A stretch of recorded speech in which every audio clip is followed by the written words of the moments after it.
Brad Stevens and the Celtics still in search of win number one. Sunday evening in Detroit to take on the Pistons, who got a big addition to their lineup. Brandon Jennings wearing the face mask, making his debut in Detroit. Came over from Milwaukee, missed the first few games with a fractured jaw. Now Jennings checks in, and less than a minute into his Detroit career, he does that. The steal and then the bucket. Detroit doubling up Boston early on. Now Andre Drummond working inside. It's no good, but there for the putback is Greg Monroe. Jordan Crawford driving for Boston. Eludes the defense and goes in lefty style. That brought Boston within one.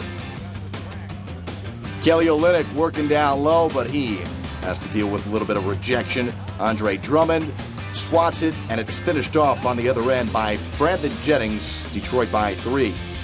Monroe to Drummond. He had 10 points in the first half. The starting front court for the Pistons combined for 26 over the first two quarters. They led it by 10 at the break.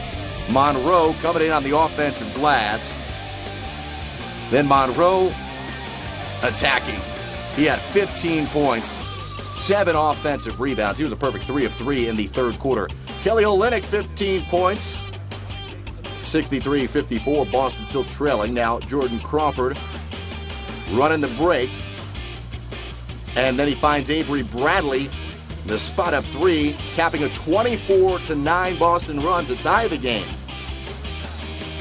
But a couple of possessions later, Detroit able to start up a 10-0 run. Kyle Singler making it 68-65. Brandon Jennings not wearing the face mask and still able to knock down the triple. He had 14 points, 4 assists in his Detroit debut. Bradley, part of a 10-2 run for Boston. He had 13. That gets him back within 2.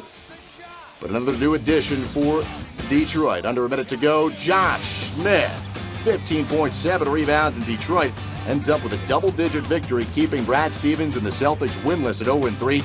The starting front court for the Pistons, much made about them this offseason. They combined for 45 points and 29 rebounds as the Pistons get the W.